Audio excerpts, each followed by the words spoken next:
V malebném předhůří Bílých Karpat se rozkládá mikroregion Východní Slovácko. Tvoří jej celkem 6 obcí: Bánov, Bystřice pod Lopeníkem, Korytná, Nivnice, Suchálos a Vlčnov.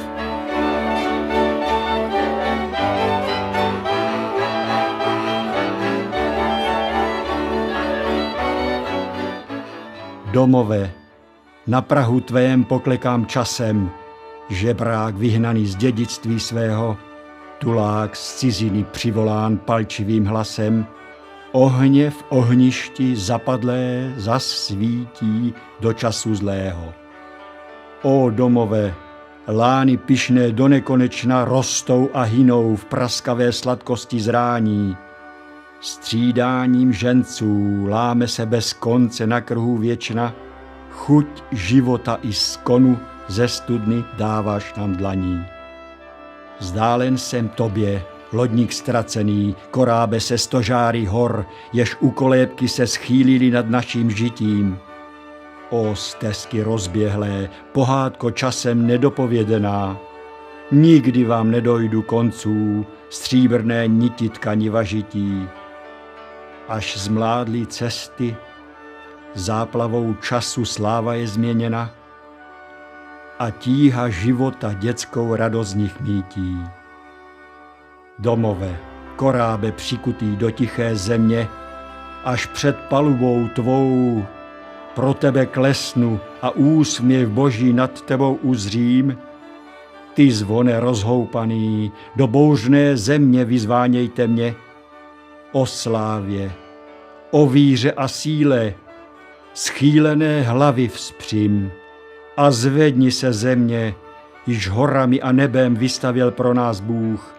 Hrozná svou silou v ohni pluj jak loď hořící, byť synové hynuli pro jasný budoucnosti pruh, ty věčná země, ty musíš svoje slovo doříci.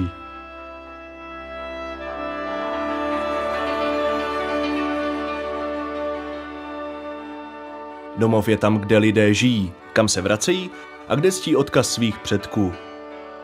Pro východní Slovácko to platí o to více, že si dokázalo zachovat i v moderním světě silnou spojitost s minulostí a dávné tradice tu zůstávají stále živé.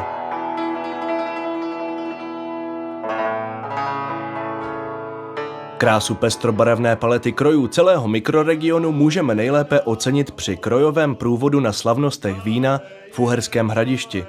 Zde se celý mikroregion prezentuje nejenom písní a tancem, ale i místními kulinářskými specialitami.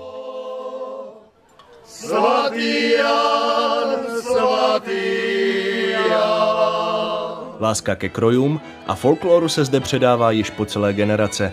Dalo by se říci, že kroj s vámi roste. Vždyť kde jinde můžeme nalézt tak velké množství různých tradic a zvyků? Nejznámějším z nich je bezesporu vlčnovská jízda králů, která se díky své jedinečnosti dostala i na seznam UNESCO.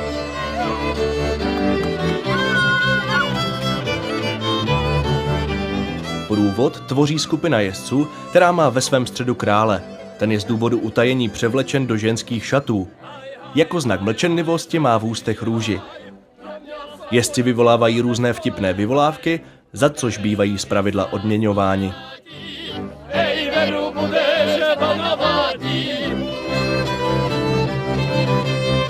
Vždyť kromě Vlčnova se jízda králů dochovala už jen v dalších 3 obcích u nás, a tedy i na světě. V mikroregionu Východní Slovácko najdeme také řadu staveb sakrální architektury. Víra v Boha je neodmyslitelnou součástí života zdejšího lidu. Velké kostely, starodávné i moderní, kapličky v každé obci, boží muka i prosté kříže jsou přirozenou částí koloritu slováckých obcí a jejich okolí. Na Slovácku neobdivujeme jen tradice a památky. Tento kraj nám dal i řadu významných osobností. Za všechny můžeme jmenovat učitele národů Jana Ámose Komenského. Někdo říká, že se narodil v Komni, jiný v Uherském Brodě, my však víme, že to bylo u nás v Nivnici.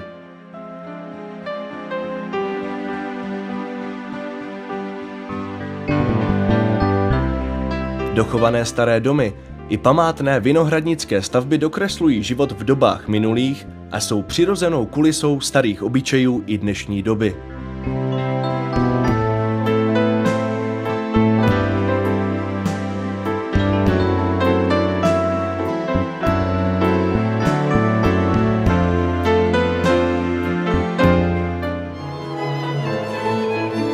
O tom, že je místní folklor stále živý, svědčí to, že si našel cestu do Evropy i celého světa a některé jeho prvky byly vyhlášeny chráněnými památkami UNESCO. Písně, tanec, kroj ukazují na způsob života v určitých místních a historických událostech a staly se identifikačním znakem, odkud kdo je, co a kdy se děje. Krásnou vzpomínkou na dřívější dobu je i obřad starodávné svatby ve Vlčnově, jehož součástí je i čepení nevěsty.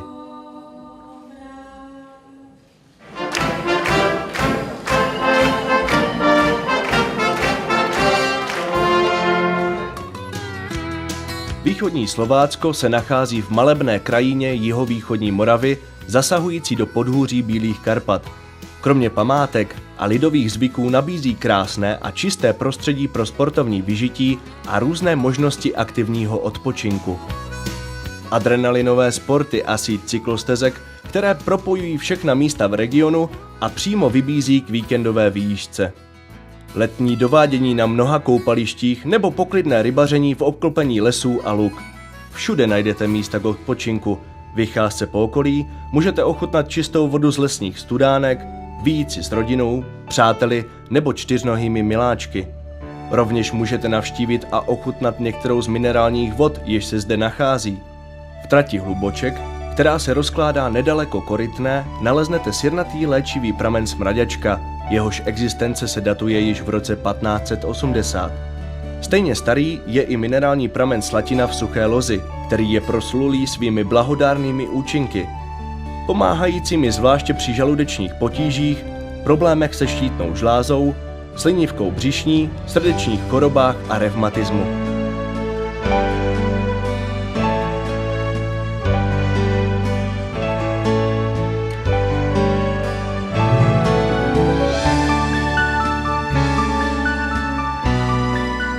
Svůj den můžeme prožít různě.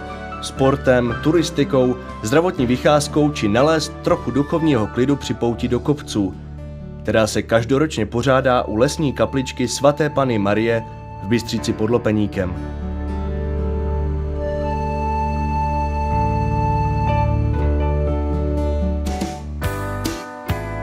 Pokud není příznivé počasí, nabízí se možnosti sportovního vyžití v řadě sportovních hal a na hřištích.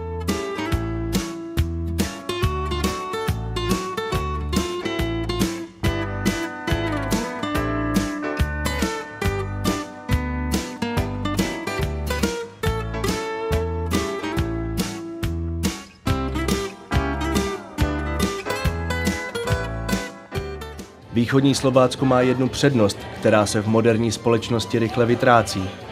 Pracovité, skromné lidi, kteří jsou veselí a vstřícní a kteří se setkávají po celý rok na všech možných událostech, aby se pobavili, pochutnali si na místních specialitách z jednotlivých obcí, připravovaných podle starodávných receptur, zaspívali si i zatančili folklorní tance nebo moderní. Kroj vedle civilního oblečení ničemu nevadí. Tady se lidé umí radovat ze života stejně jako pracovat.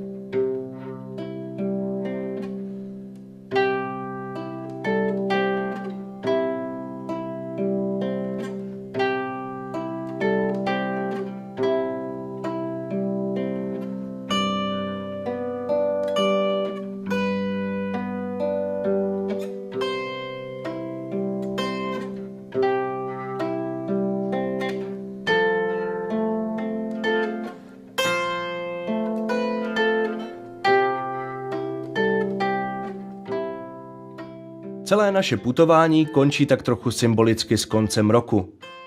V posledních letech se stalo velmi populární událostí silvestrovské odpolední setkání na Pepčíně. Přichází řada účastníků bez ohledu na věk nebo počasí, když tak se zahřeje něčím silnějším. Dobrá slivovice k zdejším tradicím rozhodně patří.